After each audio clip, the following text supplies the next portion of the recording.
Assalamualaikum warahmatullahi wabarakatuh. Selamat malam. Malam hari ini kembali bersama dengan saya Muhammad Khotibul Umam.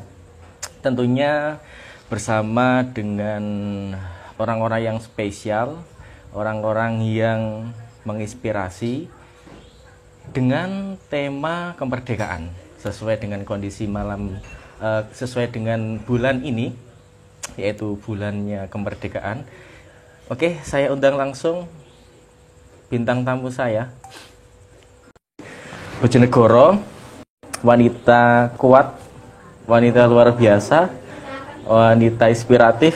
Wah, banyak label yang semestinya mengikuti jejaknya, mengikuti beliau karena gerakan-gerakannya sangat menginspirasi.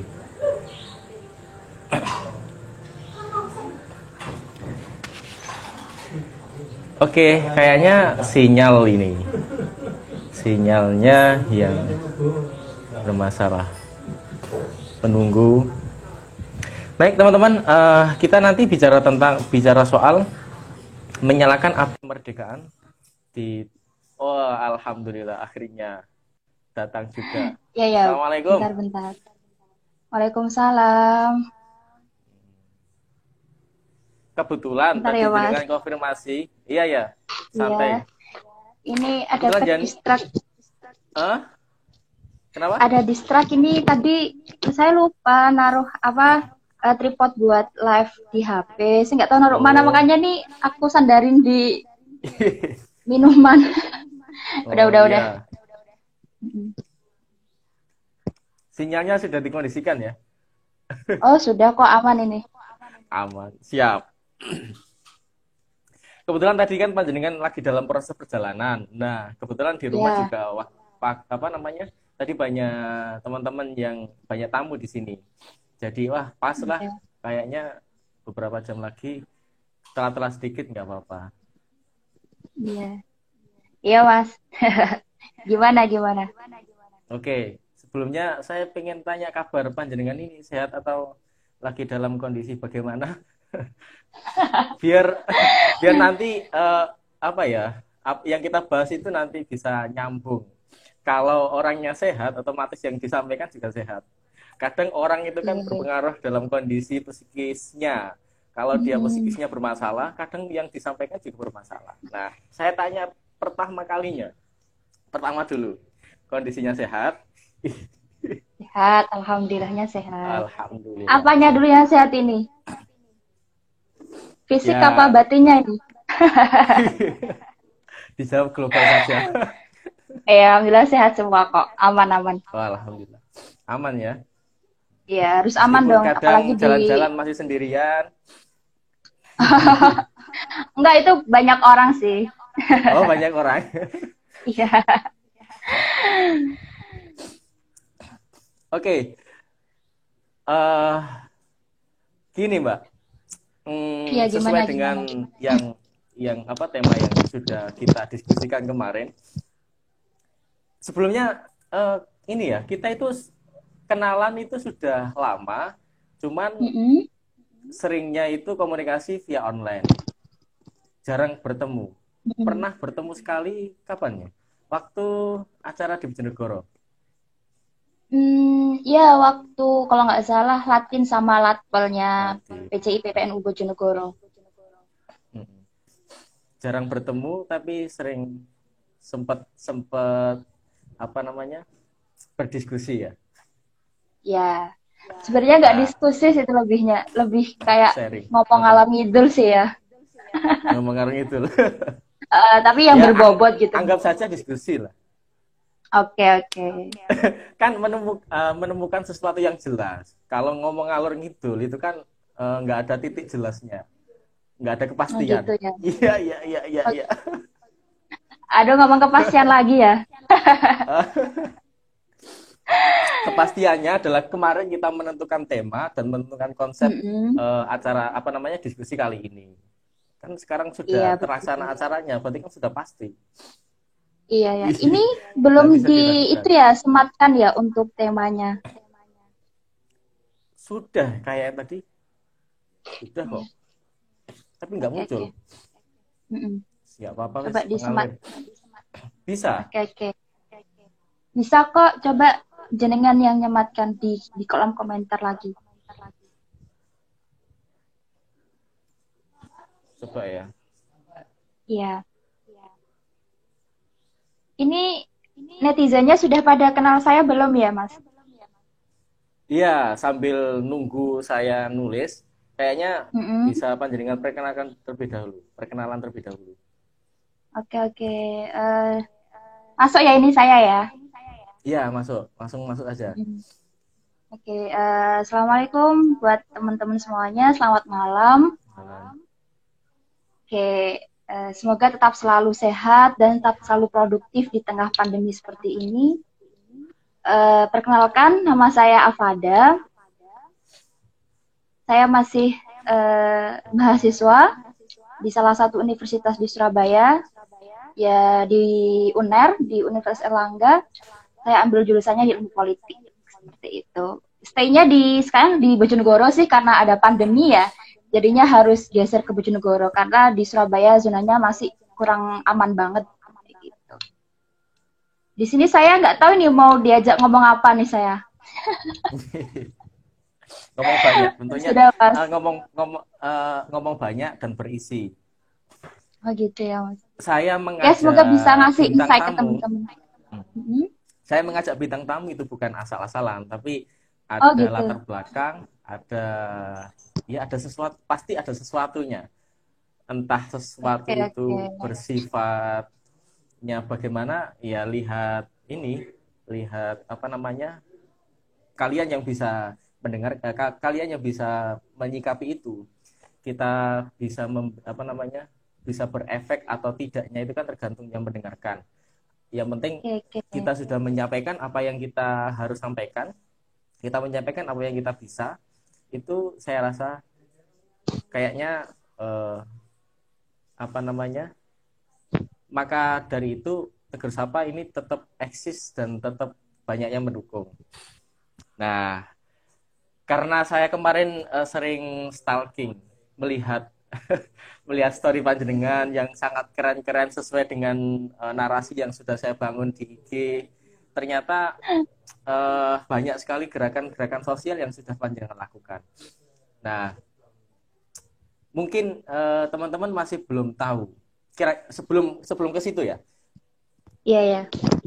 Sebelum ke situ, saya pengen tanya, kira-kira sukanya atau inginnya Afada ini dipanggil seorang apa?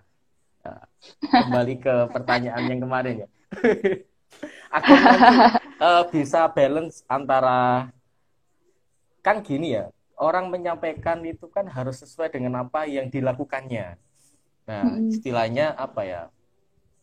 Eh, em, Kalau dalam ilmu komunikasi eh, apa namanya? Lupa. Intinya apa yang diomongkan itu akan lebih berbobot jika itu dilakukannya. Nah, melihat dari beberapa kegiatan panjenengan dengan tema ini sangat cocok gitu. Hmm. Sehingga nah, ini teman-teman harus tahu dulu siapa sih Avada ini sebenarnya. Aduh, ini ya disuruh branding diri sendiri nih berarti nih kasarannya. Eh Semacam itu. Aduh, oke, biar oke. biar lebih akrab ketika nanti bertemu, ketika nanti kadang waktu ngopi bertemu dengan panjenengan kan langsung jret, langsung trans mereka. Oh, iya, iya, iya. Gini sih sebenarnya saya jawab nih ya, langsung jawab ya, Mas ya. Uh-uh. Iya, eh, sebenarnya gini, saya bukanlah siapa-siapa untuk saat ini. Saya bukan istilahnya, biasanya banyak teman-teman yang tanya kan, Fat ambil jurusan apa sih di UNER gitu, atau Fat Uh-uh. kesibukannya apa sih sekarang gitu kan. Ya saya jawab apa yang saya lakukan sekarang gitu ya. Saya mahasiswa, masih aktif menuntut ilmu, terus kemudian saya juga ikut organisasi di beberapa organisasi pelajar dan di organisasi kerelawanan, dan juga saya aktif untuk ikut kegiatan apa ya istilahnya ekspedisi sosial atau pengabdian masyarakat seperti itu. Nah, untuk mau dipanggil apa, mau dijuluki apa, itu saya serahkanlah kepada teman-teman. Cuman sampai detik ini saya sempat pernah buat di bio saya itu ya sosial aktivis gitu kan, aktivis muda sosial gitu. Saya sempat mikir kan, apa ya yang buat istilahnya poin atau mungkin simbol yang bisa menunjukkan, oh ini loh diri saya gitu. Akhirnya saya bingung, cuman banyak teman-teman ketika minta tolong untuk ngisi materi atau mungkin minta tolong buat sharing atau diskusi, kebanyakan nyebutnya aktivis sosial atau biasanya mahasiswa ilmu politik atau mungkin biasanya pun juga apa ya, dulu saya punya gelar sih, bukan gelar sih istilahnya, lebih tepatnya amanah, iya amanah di duta, amanah di pimpinan wilayah Jawa Timur, duta wilayah Jawa Timur. Cuman sebenarnya kalau kita ngomong seperti duta atau istilahnya julukan entah itu aktivis sosial ataupun apapun itu, ya kembali lagi ke diri kita masing-masing gitu. Apakah kita sudah pantas untuk dipanggil demikian gitu? Kalau memang kita merasa ingin mendapatkan atau mungkin sudah melabelkan diri kita di suatu julukan, ya kita harus bisa membuktikan itu dengan sebuah pergerakan-pergerakan yang ada. Maka dari itu, kenapa saya selalu berusaha membuat suatu keberanian-keberanian atau istilahnya melakukan sesuatu hal yang positif, ya istilahnya untuk memantaskan diri saya lah. Bukan memantaskan dalam hal lain ya, tapi memantaskan diri saya untuk bisa bermanfaat buat orang lain. Sesuai yang teman-teman itu labelkan kepada saya, kayak gitu. Tapi saya rasa sangat pantas lah jadi apapun.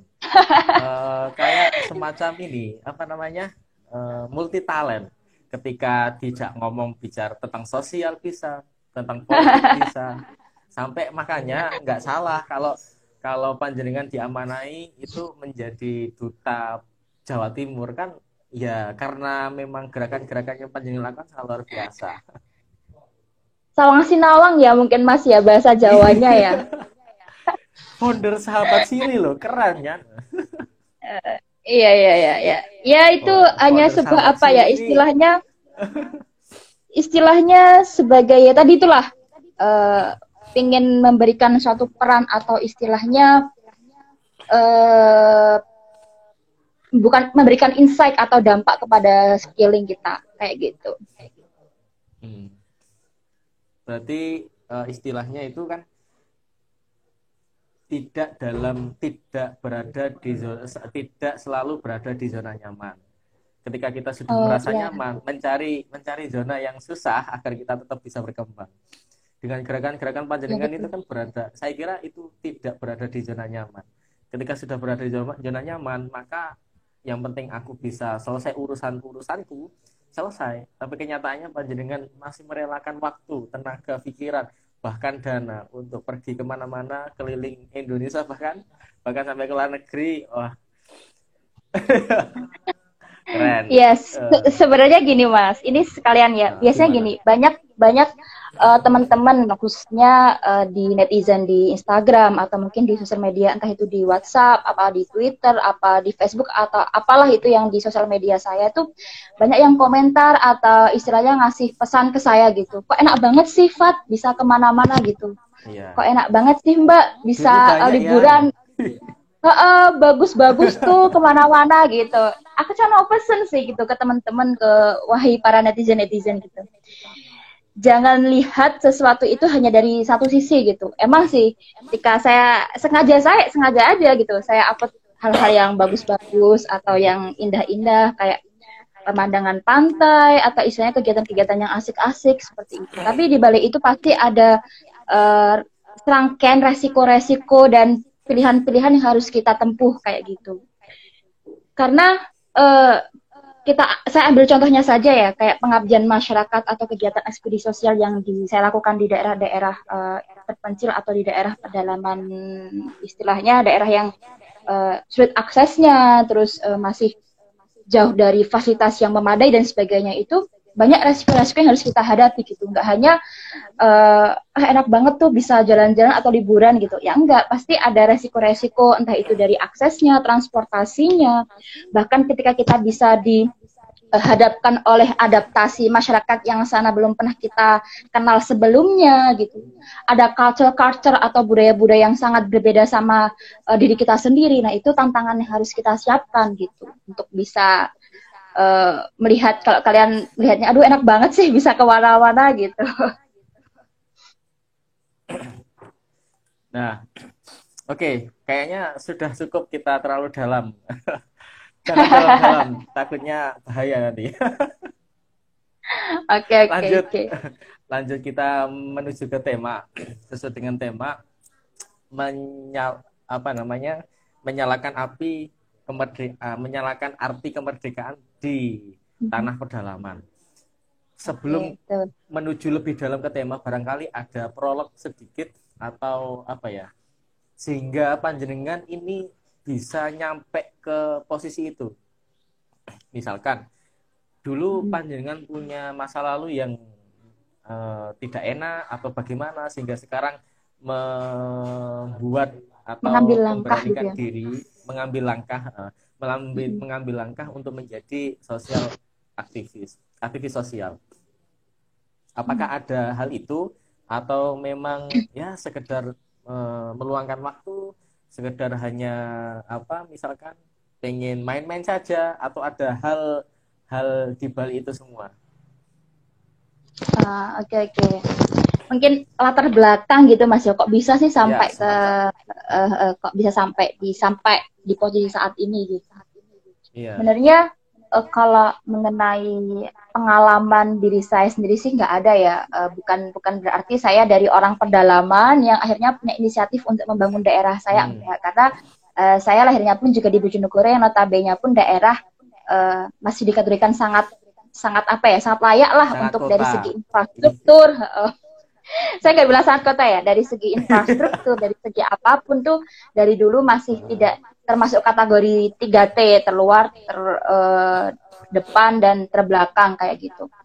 Cuman kenapa saya bisa mengambil keputusan atau bisa mengambil pilihan untuk bergerak di bidang sosial masyarakat seperti itu, karena yang pertama adalah niat saya untuk bisa memberikan pengabdian, bisa memberikan insight, bisa memberikan manfaat buat orang lain. Karena orang tua, khususnya Abah sama Umi, itu selalu memberikan pesan bahwa dimanapun kamu berada, sesulit apapun kamu, usahakanlah kamu bisa bermanfaat buat orang lain. Karena Mas Umam pasti tahu sendirilah ya, sebaik-baik manusia kan pasti yang bermanfaat buat orang lain. Itu salah satu niat saya yang Betul. pertama. Itu terlalu normatif ya kalau kita ngomong kayak gitu ya. Cuman yang Iya. kedua itu passion saya sih, karena istilahnya saya bisa menemukan jati diri saya bisa menemukan esensi kehidupan saya itu lewat kegiatan-kegiatan seperti itu. Saya bisa merasakan empati secara langsung kepada orang-orang yang membutuhkan. Saya bisa melihat bagaimana kondisi banyak orang-orang yang jauh di bawah saya. Saya bisa bersyukur lebih ketika saya bersinggungan langsung dan berhadapan dengan mereka-mereka. Itu ketika saya terjun di kegiatan sosial masyarakat yang saya rasakan seperti itu. Dari kelas berapa ya? Dari SMA kalau nggak salah. Cuman saya full time dan overall bisa terjun di kegiatan sosial masyarakat secara langsung itu lebih mulai dari maba, karena di SMA walaupun sudah ikut kegiatan sosial atau relawan, karena saya ke distrak di asrama di pondok, jadi nggak terlalu bisa keluar secara seenaknya, terbatas sama aturan-aturan yang ada kayak gitu. Setelah kuliah sekarang lebih bebas ya untuk berekspresi. Iya dong, makanya harus mencari apa ya istilahnya, mencari tempat, mencari lingkungan yang bisa mendukung itu sangat perlu juga gitu. Mencari partner yang bisa mendukung itu juga sangat perlu. Uh, Oke, berarti untuk melangkah apa namanya, untuk menentukan langkah apa namanya, melangkah pada posisi hari ini itu kan tidak mudah sebenarnya, apalagi panjenengan yang hari ini cewek ya, terus Oh berada di iya. lingkungan yang belum tentu semua cewek-cewek bisa mendukung orang tuanya, mendukung lingkungannya.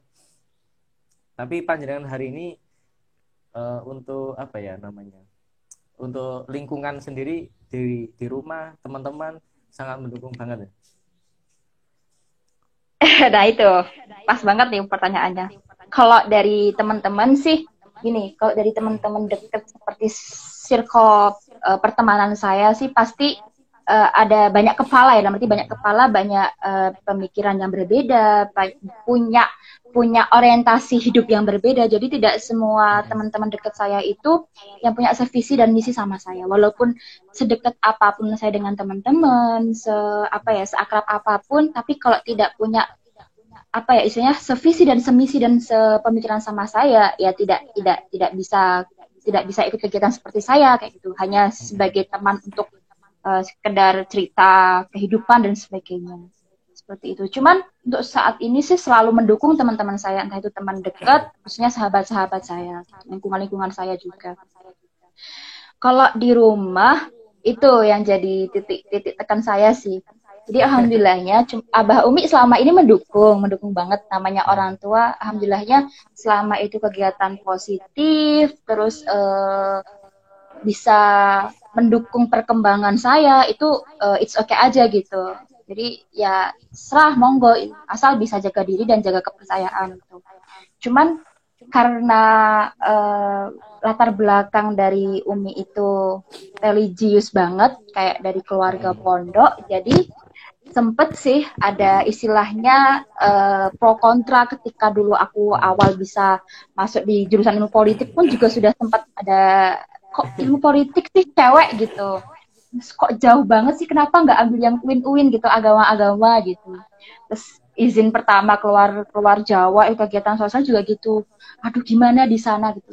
Buktinya kalau kita bisa jaga kepercayaan orang tua, bisa membuktikan yang terbaik, bisa ngasih istilahnya dampak yang terbaik dan bisa bermanfaat buat orang lain sih, alhamdulillah sampai saat ini fan-fan aja gitu. Bahkan sempat pernah dulu saya tuh diamanai buat ngefasilitator atau mendampingin kegiatan sosial juga yang kebetulan di Malaysia, di negara tetangga.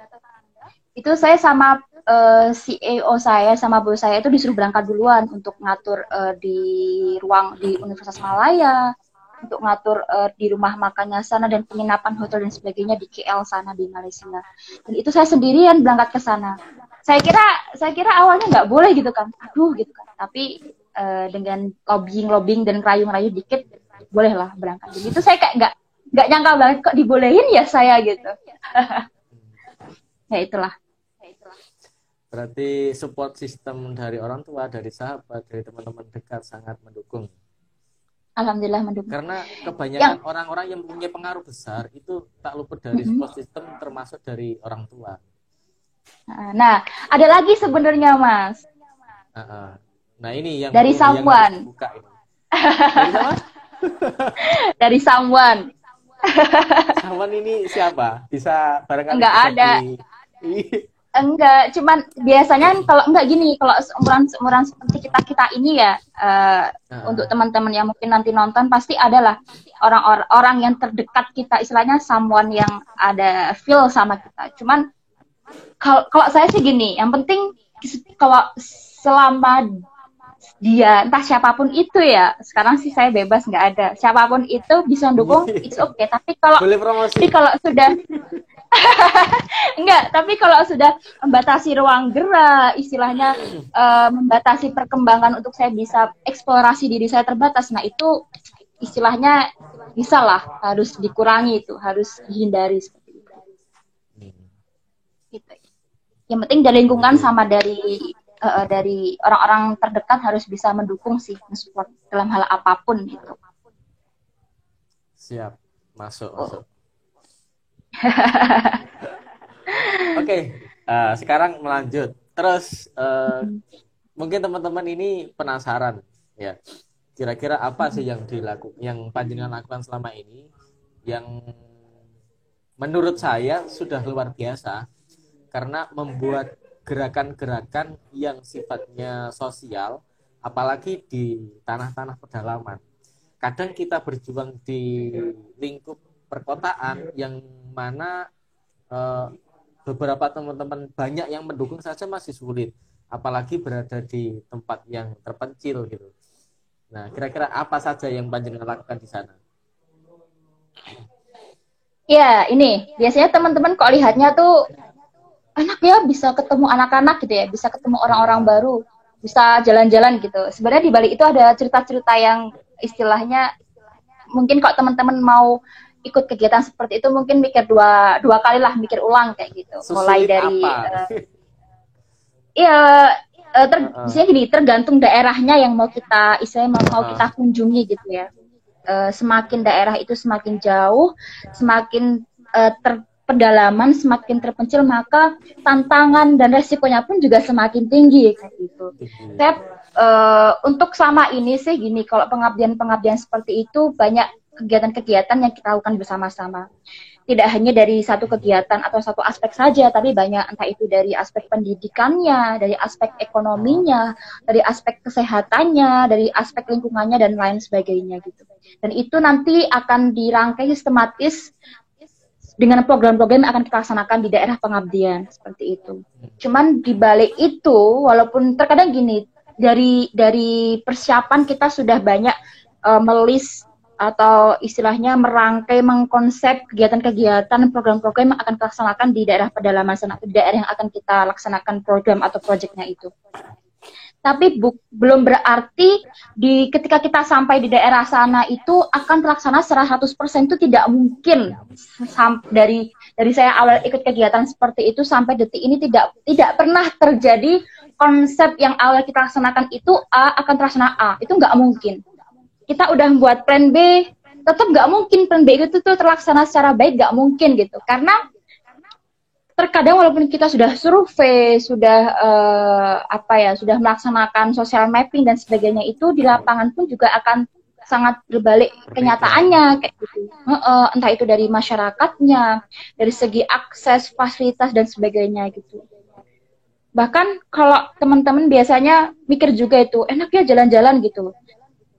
Belum tahu tuh gimana rasanya mau tenggelam naik perahu di laut itu. Aduh, itu bener-bener. Oh. Jadi waktu itu di Sulawesi, di Sulawesi Tenggara, di Ya. Sulawesi Tenggara, kebetulan Kabupaten Konawe Utara, di pulau ada apa? Nggak apa ya? Enggak. Di Pulau Lanjut Labengki saja. itu. Saya sambil Oke, di mencatat. pulau Oke, di Pulau Labengki itu. Jadi Pulau Labengki itu emang pulau pariwisata, tapi masih jarang orang-orang yang menjamah ke sana gitu. Istilahnya apa ya? Berkunjung ke sana lah gitu. Emang pemandangannya tuh subhanallah sekali gitu. Di Maluku pun juga luar biasa banget gitu. Cuman terkadang di balik daerah yang wisatanya bagus itu terdapat sumber daya manusianya itu yang kurang mendukung kayak gitu, entah dari pendidikannya, kondisi kesehatan, terus kondisi kebersihan, keamanan dan sebagainya itu masih kurang baik kayak gitu. Nah, waktu itu naik perahu dari Kendari ke Pulau Labengki itu kalau normal, cuaca normal, terus mesin aman, terus ombak aman itu sekitar 3 sampai 4 jam. Itu naik perahu. Jadi laut lepas banget. Jadi kita kok di tengah-tengah laut nggak tahu tuh, lihat kanan kiri udah nggak kelihatan daratan apa-apa kayak gitu. Waktu berangkat tuh fun-fun aja ya, hanya ombaknya gini doang gitu. Jadi kayak istilahnya emang ombak daerah sana emang tinggi gitu. Tapi ketika kita balik pulang dari Pulau Labengki ke apa namanya ke Konawenya ke Konawenya itu, kapalnya itu Mhm. ada distrak gitu kan pagi, jadi waktu itu sempat hujan agak lebat gitu, terus kebetulan angin laut juga nggak mendukung, gelombang pun juga lebih tinggi, terus bukan kapal sih, itu perahu tapi agak besar dikit, jadi dari kayu itu rusak. Yang awalnya mesinnya itu 4 mati 1, jadi tinggal 3. Yang awalnya itu bisa ditempuh 3 sampai 4 jam itu jadi 5 sampai 6 jam, 5 jam lebih itu. Jadi benar-benar di kapal atau di perahu tuh baca apapun yang saya bisa itu, dan nggak ada sinyal, dan saya pun nggak bisa renang gitu, nggak ada pelampung gitu. Jadi ketika ombak tinggi gitu, perahunya kan pasti menghindari ombak yang tinggi gitu. Kalau agak oleng ke kanan, orangnya teriak, ayo kanan 10 ke 10 ke sini. Jadi seakan-akan tuh kayak, ya bener-bener udah oke. Rasanya saat itu kayak mau kapok gitu, nggak mau ikut kegiatan. Tapi setelah itu banyak distrak-distrak atau tantangan-tantangan lagi kayak gitu. Terus anak di sana pun juga demikian, nggak tahu apa yang namanya kuda, nggak pernah lihat namanya ayam gitu. Kayak gitu mereka. Ya, begitu. Sebenarnya banyak banyak sekali. Kok saya cerita mah semalam nggak selesai. Yang terpenting itu sih minimnya fasilitas, terus kualitas pendidikan khususnya yang di daerah-daerah pedalaman itu masih minim sekali. Jadi cita-cita Indonesia untuk bisa mencapai merdeka belajar, untuk mencapai pemerataan pendidikan tuh saya kira itu masih jauh, masih jauh, masih jauh. Kalau panjenengan kan ditinjau dari pengalaman sendiri ya. Terus kalau saya kan baru saja kemarin baca-baca berita-berita tahun lalu, hari ini itu ya ternyata yang saya baca rata-rata berita tentang kalau tanah pedalaman itu masih belum bisa merasakan kemerdekaan. Fasilitas-fasilitas negara yang seharusnya mereka sudah merasakan, hari ini sudah harus merasakan, tapi mereka masih belum bisa merasakan, seperti akses jalan, terus berpendidikan sesuai dengan kurikulum itu kayaknya masih belum bisa mereka nikmati. Nah, Betul banget. makanya saya tertarik, semakin membaca saya semakin tahu, oh ternyata seperti ini. Makanya saya tertarik harus mengundang panjenengan untuk hadir di Kursapa. Nah, iya itu baru baca ya padahal ya. Baru baca, apalagi nanti kalau belum ngerasain langsung. Karena diakui atau tidak beda cara rekam kita dan cara penyikapan kita kalau apa ya, memang benar-benar ngelakuin sendiri. Kalau memang benar-benar kita mengalami itu sendiri. Contoh misalkan yang dulunya saya itu tidak suka ke dunia alam, pengennya dulu kan bersepatu rapi, celana rapi. Terus beberapa akhir tahun 3 sampai 4 tahunan ini kan saya menambah lagi hobi mendaki. Dan proses pendakian itu saya dari pengalaman itu merubah pola hidup saya. Yang dulunya buang sampah sembarangan, tapi sekarang alhamdulillah sudah tidak lagi. Karena ya itu tadi sudah merasakan benar-benar merasakan apa yang terjadi. Nah, mungkin seandainya panjenengan hari ini mungkin tetap dengan cobaan-cobaan yang jenengan ceritakan tadi, itu kan kalau orang-orang biasa mungkin saya takut deh, enggak pengen ngulangi lagi. Tapi panjenengan tetap terus ingin berada di situ, itu kan ada sesuatu banget. Nah, mungkin barangkali bisa dijabarkan lagi, kita fokuskan biar nanti pembahasan kita nanti ada timbal balik, esensinya ada social gitu. Impact, social effect ke masyarakat, ke teman-teman, atau social impact ke diri kita.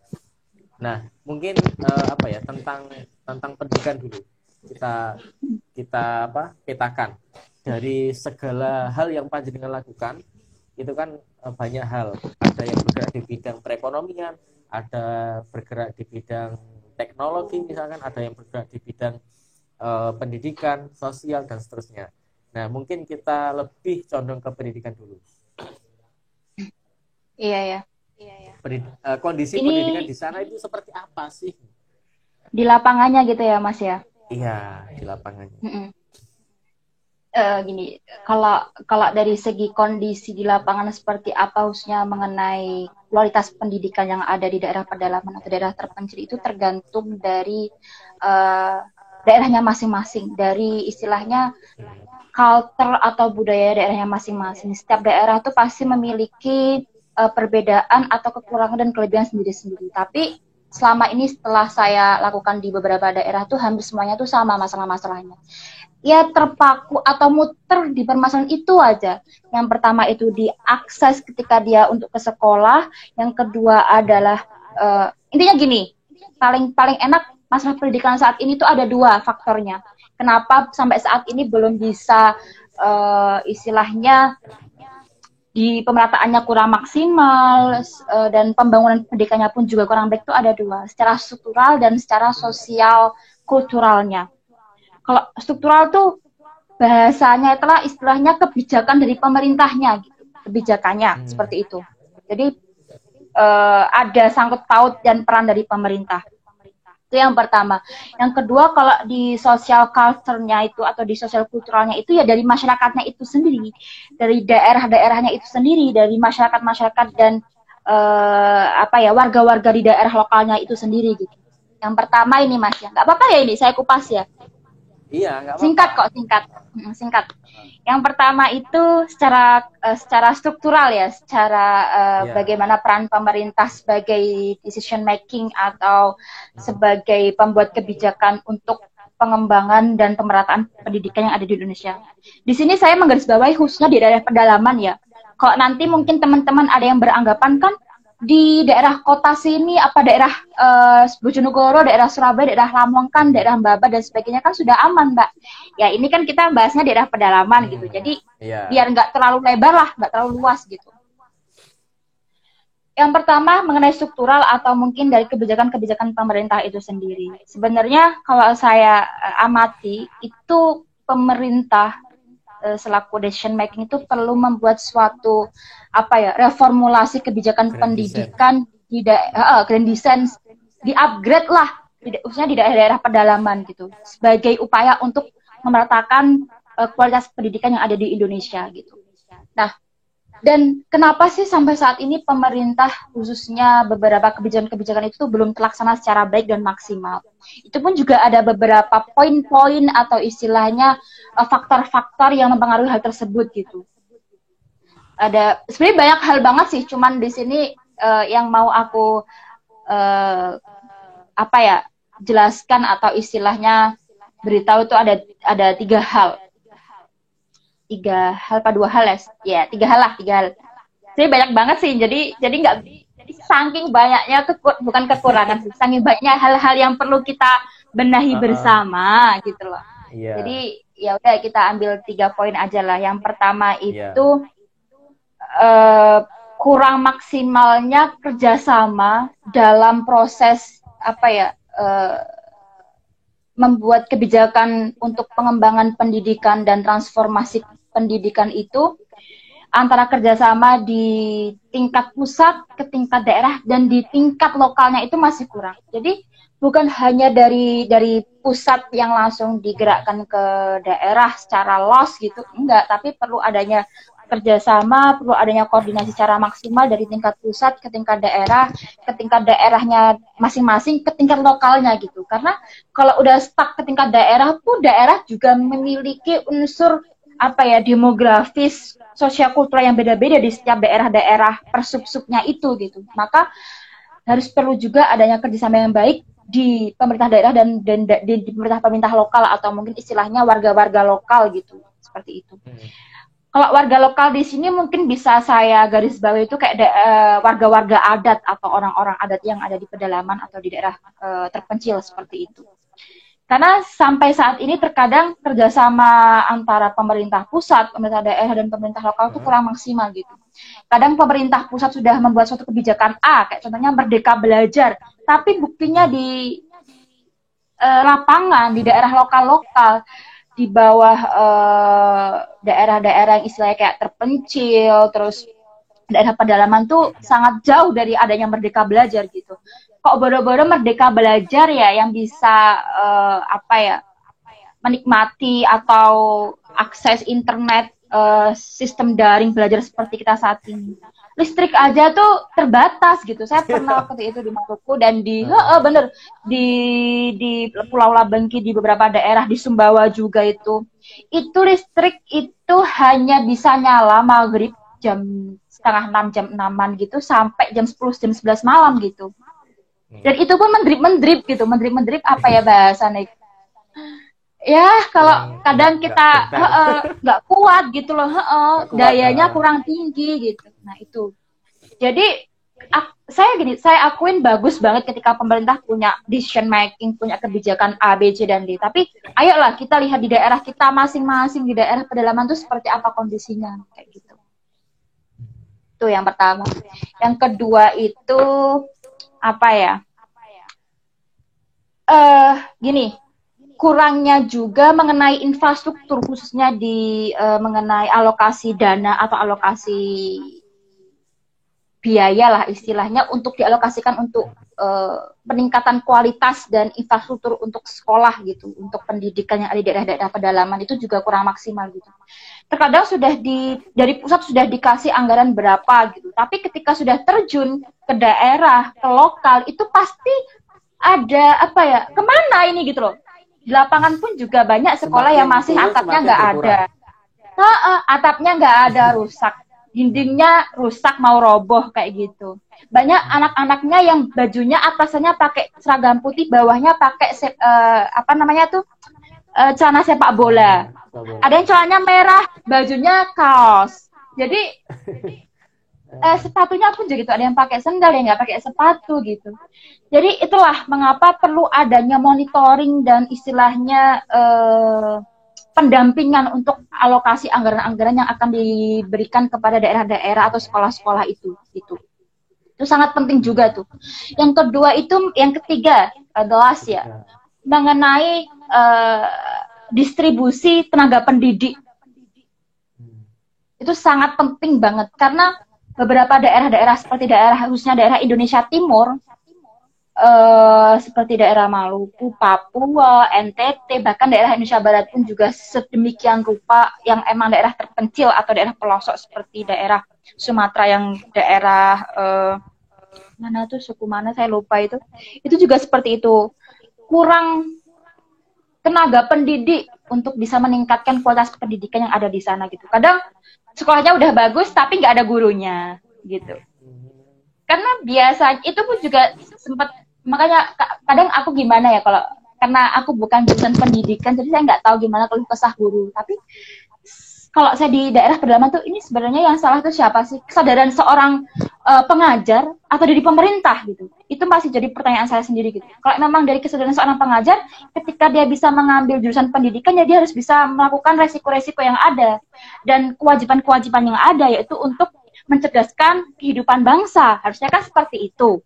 Tapi ya nggak tahu lah di lapangan seperti itu, udah ditempatkan di sini tapi masih belum hadir dan sebagainya. Nah itu, entah itu dari kesadaran seorang pendidik apa dari kurangnya dukungan dari pemerintah, saya yakin dua-duanya seperti itu. Maka perlunya apa ya istilahnya, kebijakan-kebijakan pemerintah itu yang perlu direformasi bukan secara keseluruhan sih, secara bertahap seperti itu. Itu yang faktor pertama ya, secara struktural itu baruan. Belum secara kultural. Kalau secara kultural itu intinya lebih ke kayak adatnya mereka atau anggapan mereka, perspektif mereka lah terhadap pendidikan itu. Khususnya di daerah-daerah yang masih menganut sistem patriarki yang kuat gitu. Ngapain sih cewek-cewek sekolah tinggi-tinggi gitu kan? Udah biarin cowok aja yang sekolah kayak gitu contohnya. Atau mungkin udah nggak usah sekolah, besok kamu juga bakalan kayak bapakmu kayak gitu. Atau mungkin udah nggak usah sekolah, wes kerja aja. Kamu sekolah itu ngabisin uang, kamu kalau kerja akan ngasih uang gitu, menghasilkan uang kayak gitu. Nah itu perlu adanya, sulit itu, paling sulit sebenarnya faktor itu. Maka perlu adanya apa ya istilahnya sosialisasi atau mungkin pemberian apa ya bahasanya itu, memberikan edukasi secara bertahap dan secara pelan-pelan sih, pendekatannya secara masif kepada mereka seperti itu. Oke, dari dua permasalahan tadi itu kan yang hari ini berhasil panjangan rekam, dan sebenarnya masih banyak sekali permasalahan-permasalahan yang ada. Nah, saya pengen tahu lebih dalam lagi nih. Kira-kira selama ini ketika panjenengan proses mulai dari mengurus izin sampai pada berada di lokasi, eksekutor di sana, melaksanakan program-program di sana. Nah, ini kira-kira ada pendampingan khusus nggak dari pemerintah? Atau ada kayak semacam bantuan atau apalah yang melibatkan pemerintah dari komunitas atau dari dari lembaga atau apapun lah yang hari ini panjenengan geluti atau yang hari ini panjenengan berada di situ. Nah, kira-kira ada nggak dari pemerintah? Gini sih Mas, jadi dari beberapa masalah-masalah yang tadi sempat aku singgung bersama itu, gini, saya juga nggak bisa, kita seharusnya jangan terlalu juga, bukan berarti saya di pihak pemerintah, enggak ya, jangan terlalu kita itu mengharapkan gerak dari pemerintah saja gitu. Bener banget. Kalau kita selalu mengharapkan, saya kira kita bakal selalu kecewa sih gitu. Apapun itu ya, berharap apapun ya, berharap apapun. Berharap apapun. Bukan saya itu. Iya, bukan. Nyampe mana tadi tuh? Lupakan. Jangan berharap pada pemerintah. Jangan berharap pada pemerintah gitu. Dalam artian gini, banyak permasalahan, banyak hal-hal yang pemerintah itu hadapi, yang mereka tangani gitu. Walaupun mereka sudah punya wadahnya atau mungkin rumah tangganya sendiri-sendiri, dapurnya sendiri-sendiri, kayak di pendidikan ya di Kemendikbud, di kesehatan di Kemenkes dan sebagainya. Tapi kita lingkungan pun juga ada, tapi kita sebagai istilahnya masyarakat yang madani, masyarakat yang beradab ya, ayo mari kita saling bahu-membahu untuk bisa merealisasikan apa yang seharusnya ini kita laksanakan bersama-sama. Ini pemerintah itu nggak bisa jalan sendiri, maka dari itu ketika pemerintah membuat suatu kebijakan, seharusnya pemerintah itu juga bisa mengajak kerjasama di lintas sektoral yang ada, entah itu dari organisasi non pemerintahan seperti NGO, LSM, organisasi kerelawanan. Ini kalau kita bahas pendidikan ya, NGO, LSM, pendidikan dan sebagainya lah. Yang intinya yang mereka itu punya visi dan misi untuk bisa memperbaiki dan mengoptimalkan pemberdayaan pendidikan yang ada di daerah-daerah pedalaman khususnya, seperti itu. Maka dari itu sebenarnya untuk kegiatan-kegiatan saya laksanakan itu bukan itu ya Mas ya, bukan miliknya pemerintah. Jadi kita enggak di bawahnya pemerintah, kita berdiri sendiri di luar pemerintah. Istilahnya NGO lah, NGO atau organisasi kerelawanan, dari basis kerelawanan gitu. Jadi gini, di sini kita nggak minta nggak minta biaya nggak dikasih biaya dari pemerintah gitu. Tapi selama kita melaksanakan di kegiatan, ada beberapa kegiatan yang saya lakukan itu yang kerjasama sama pemerintah, ada yang kita jalan sendiri gitu.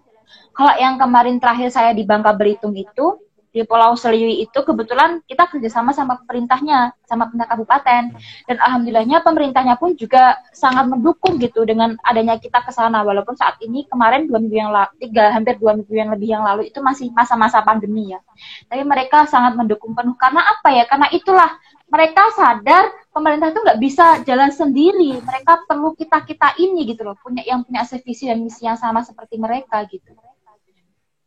Jadi alhamdulillahnya sih dukung, tapi nggak semua pemerintah seperti itu ya, nggak semua daerah seperti itu, tapi ada beberapa daerah yang memang memiliki kesadaran seperti demikian.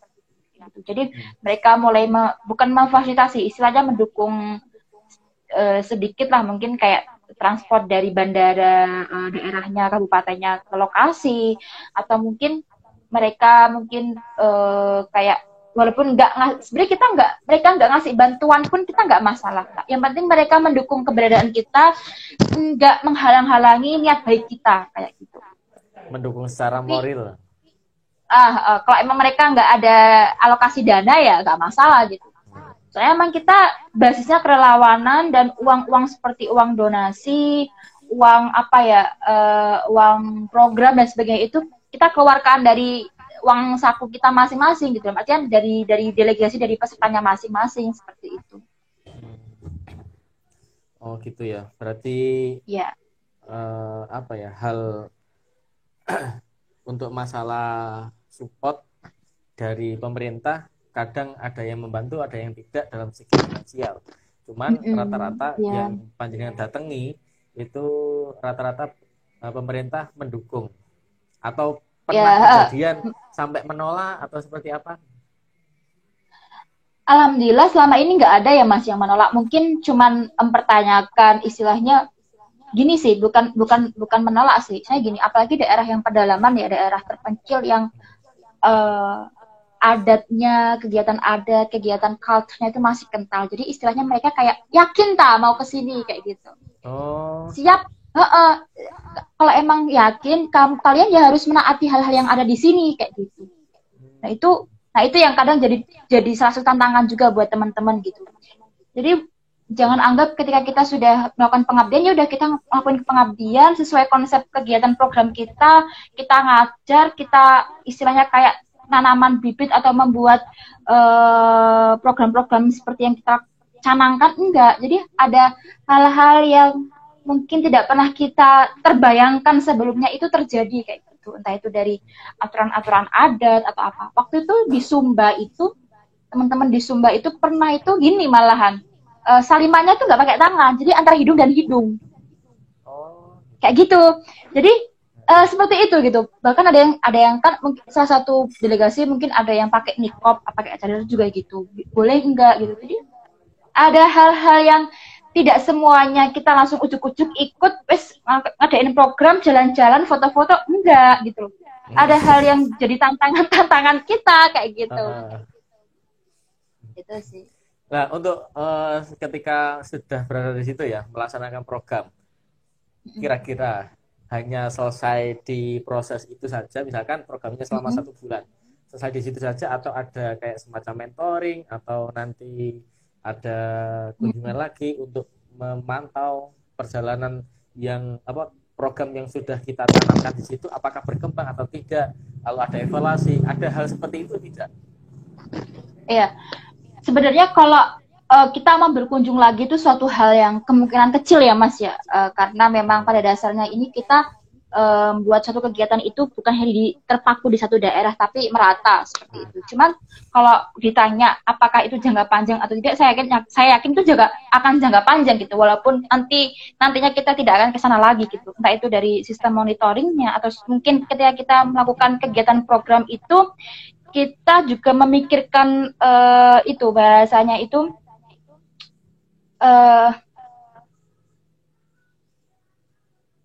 saya lupa ini bahasanya tuh. Baru 2 minggu yang lalu ini. Logical framework-nya atau istilahnya kena alasan kenapa program itu kita laksanakan, alasannya. Bagaimana konsepnya dan apa outputnya seperti itu. Apa output dan inputnya yang pasti gini, khususnya di pendidikan ya Mas. Saya yakin di program apapun di pendidikan itu pasti akan menunjukkan esensi long investment-nya, kayak investasi jangka panjangnya kayak gitu. Entah itu dengan memberikan program-program seperti pengenalan tokoh-tokoh atau sekolah inspiratif, sekolah alam dan sebagainya. Kalau biasanya dari ekonomi itu kayak penguatan UMKM di ekonomi lokal, mereka belum punya produk atau mungkin mereka sudah punya produk tapi kurang di brandingnya atau mungkin di pengemasan tuh apa bahasanya tuh, packagingnya dan sebagainya kayak gitu. Jadi kita ngasih mereka kayak istilahnya promosi, cara buat aplikasi, ngasih mereka buat akun untuk bisa promosi ke luar kota dan sebagainya, terus ngasih mereka sosialisasi di kesehatan, ngasih mereka edukasi kayak gitu. Karena beberapa daerah-daerah itu kadang kayak kurang gitu, nanti dari segi pendidikan, dari segi kesehatan biasanya stunting, terus PHBS-nya, di segi mereka anak-anaknya nggak tahu itu kuda, nggak pernah tahu itu ayam dan sebagainya kayak gitu. Saya yakin walaupun kita nggak akan ke sana, bukan nggak akan sih, kemungkinan kecil kita nggak ke situ lagi, tapi kita masih komunikasi secara baik dengan daerah-daerah, dengan warga-warga lokalnya itu secara online kayak gitu. Jadi kita buat program sih ya, kita sangat berusaha untuk buat program itu yang istilahnya memiliki dampak jangka panjang atau long investment kayak gitu. Kira-kira dari hal-hal tadi yang sudah Panjenengan sampaikan, misalkan tadi kebijakan dari pemerintah, kurangnya komunikasi dari pemerintah, mulai dari pusat, daerah sampai wilayah sampai daerah. Nah, ada nggak yang bertugas untuk menyampaikan hal itu? Misalkan gini ya, setelah Panjenengan menyelusuri, menemukan beberapa hal, dirangkum dari semua permasalahan-permasalahan itu, dirangkum menjadi satu, dan ada yang bertugas khusus. Kamu bergerak di bidang sini, untuk menyelesaikan urusan ini. Paling tidak menyuarakan atau paling tidak nanti diangkut di media agar semua orang tahu, oh kalau daerah ini itu butuh A B C D. Nah, kira-kira ada hal seperti itu juga atau tidak? Kalau saya Ada, Mas. membaca hal itu kan kayaknya ada, tapi kan ini hanya persepsi kayaknya. Saya ingin memperjelas. Gini, kalau di setiap kita kunjungan sih bukan berarti ada ya. Mungkin ada beberapa, nggak semua permasalahan itu atau istilahnya kayak dari segi pemerintah itu kita kasih masukan gitu, nggak semuanya hal gitu. Cuman ada beberapa hal yang kita kasih feedback atau kita kasih insight, input ke pemerintah.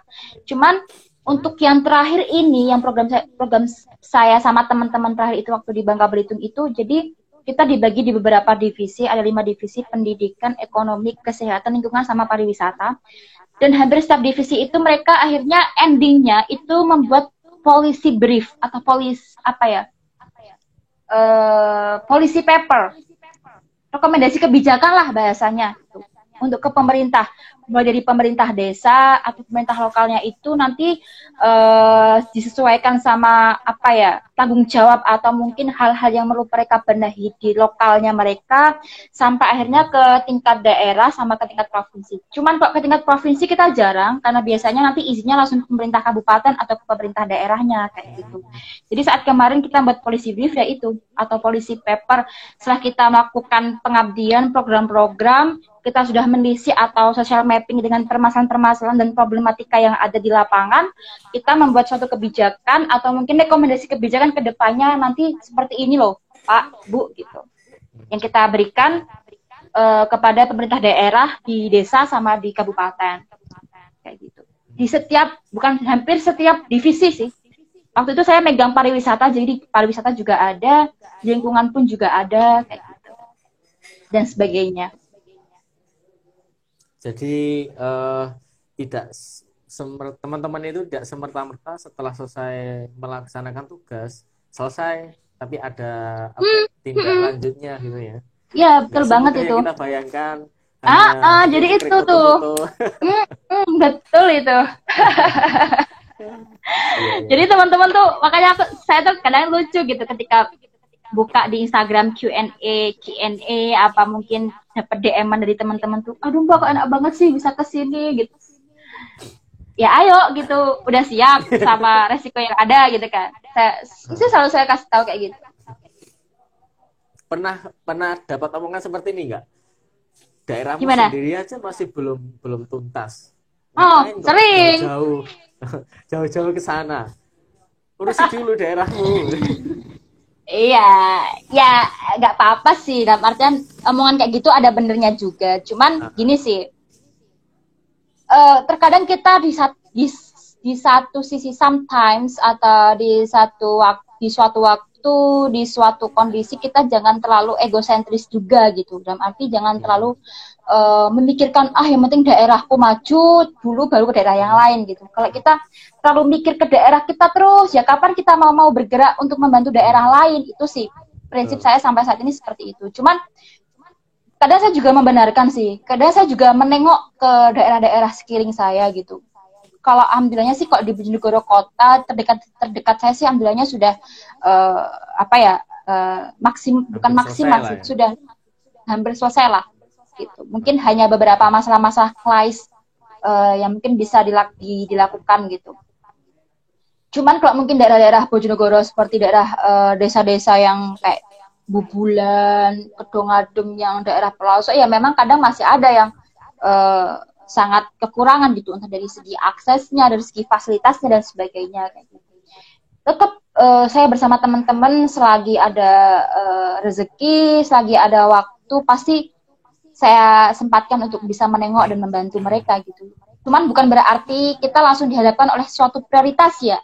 Kalau kita dihadapkan oleh suatu prioritas ya, pasti kita akan, kalau kita punya egosentris ya, kita akan memprioritaskan ke daerah kita masing-masing gitu. Gitu sih. Terus kira-kira karena menurut saya ini hampir mau selesai. Kira-kira langsung closing statement saja. mau selesai. Monggo. Siapa ini? Jenengan. Jenengan. Oh Closing gitu. statement. Apa ya bahasa closing statement ya? Intinya gini sih. Intinya. Ini temanya apa kemarin nih? Menyalakan kemerdekaan di tanah Padang.